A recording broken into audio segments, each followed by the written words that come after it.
Hi hello ನಮಸ್ಕಾರ. ಲಾ tips ಕಾರ್ಯಕ್ರಮಕ್ಕೆ ಸ್ವಾಗತ. ನಾನು ರಕ್ಷಿತಾ ಸಿಂಗ್. ಇವತ್ತಿನ ಸಂಚಿಕೆಯಲ್ಲಿ ನಾವು ಪೊಲೀಸ್ ಕಂಪ್ಲೇಂಟ್ ಅಂದರೆ ಏನು, ಪೊಲೀಸ್ ಕಂಪ್ಲೇಂಟ್ ಹೇಗೆ ಕೊಡೋದು ಅಂತ ತಿಳ್ಕೊಳ್ಳೋಣ. ಮೊದಲಾಗಿ ಪೊಲೀಸ್ ಕಂಪ್ಲೇಂಟ್ ಅಂದರೆ ಏನು? ನಡೆಯುತ್ತಿರುವ ಘಟನೆಯ ಮಾಹಿತಿಯನ್ನು ಪೊಲೀಸರಿಗೆ ಕೊಡೋದು ನಾವು ಫಸ್ಟ್ ಇನ್ಫಾರ್ಮೇಷನ್ ಅಂತ ಲಾ ಅಲ್ಲಿ ಕರಿತೀವಿ. ಆ್ಯಂಡ್ ಇನ್ ಟಾಕಿಂಗ್ ಲ್ಯಾಂಗ್ವೇಜ್ ನಾವು ಅದನ್ನು ಪೊಲೀಸ್ ಕಂಪ್ಲೇಂಟ್ ಅಂತ ಕರಿತೀವಿ. ಸೊ ಈಗ ನಾವು ಪೊಲೀಸ್ ಕಂಪ್ಲೇಂಟ್ ಹೇಗೆ ಕೊಡೋದು ಅಂತ ತಿಳ್ಕೊಳ್ಳೋಣ. ಸೊ ನಾವು ಪೊಲೀಸರಿಗೆ ಕಂಪ್ಲೇಂಟ್ ಕೊಡುವಾಗ ಏನೇನು ಗಮನದಲ್ಲಿ ಇಟ್ಕೊಳ್ಬೇಕು ಅಂತ ನೋಡೋಣ. ಪೊಲೀಸರಿಗೆ ಯಾವತ್ತೂ ಕಂಪ್ಲೇಂಟ್ನ ಬರೆದು ಕೊಡಬೇಕು.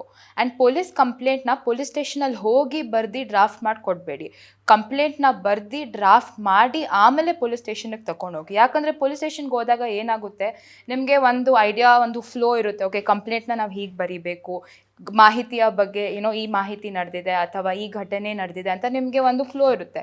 ಸೊ ಪೊಲೀಸ್ ಸ್ಟೇಷನಲ್ಲಿ ಹೋದಾಗ ಏನಾಗುತ್ತೆ, ಪೊಲೀಸವರೇ ಒಂದು ಸಜೆಷನ್ ಕೊಡ್ತಾರೆ.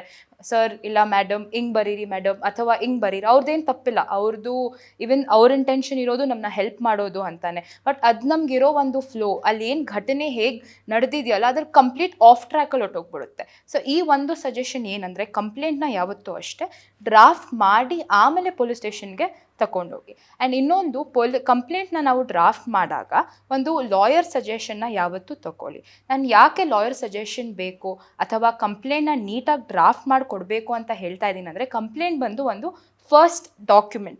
ಇವಾಗ ಕ್ರಿಮಿನಲ್ ಇನ್ವೆಸ್ಟಿಗೇಷನ್ ಸ್ಟಾರ್ಟ್ ಮಾಡಬೇಕು ಅಂದರೂ ನಾವು ಕಂಪ್ಲೇಂಟ್ ಕೊಟ್ಟರೆ ಪೊಲೀಸರಿಗೆ ಅವ್ರು ಇನ್ವೆಸ್ಟಿಗೇಷನ್ ಮಾಡ್ತಾರೆ.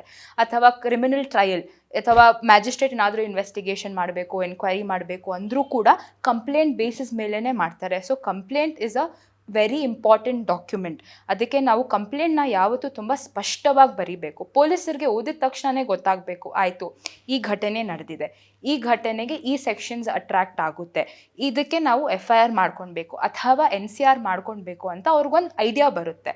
ಅದಕ್ಕೆ ಕಂಪ್ಲೇಂಟ್ನ ಅಷ್ಟೇ, ಕಂಪ್ಲೇಂಟ್ನ ಬರೆಯುವಾಗ ನಾವು ಯಾವತ್ತೂ ಘಟನೆ ಏನು ನಡೆದಿದೆ, ಘಟನೆ ಎಲ್ಲಿ ನಡೆದಿದೆ, ಆ ಘಟನೆ ಏನು, ಘಟನೆ ನಡೆದಾಗ ಯಾರ್ಯಾರಿದ್ರು, who and all were involved when that incident occurred ಅಂತ ನಾವು ನೀಟಾಗಿ ಸ್ಪಷ್ಟವಾಗಿ ಬರಿಬೇಕು. ಮತ್ತು ಘಟನೆ ಡೇಟು, ಇನ್ಸಿಡೆಂಟು, ಆ ಟೈಮ್ ಎಲ್ಲಿ ಒಕರ್ ಆಯಿತು ಅಂತ ಬರಿಬೇಕು. ಯಾವತ್ತೂ ಅಷ್ಟೇ ಕಂಪ್ಲೇಂಟ್ನ ತುಂಬ ಎಕ್ಸಾಜುರೇಟ್ ಮಾಡೋಕ್ಕೆ ಹೋಗಬೇಡಿ. ಹೇಗೆ ನಡೆದಿದೆ, ಏನು ನಡೆದಿದೆ ಹಾಗೆ ಬರೆದು ಕೊಡಿ.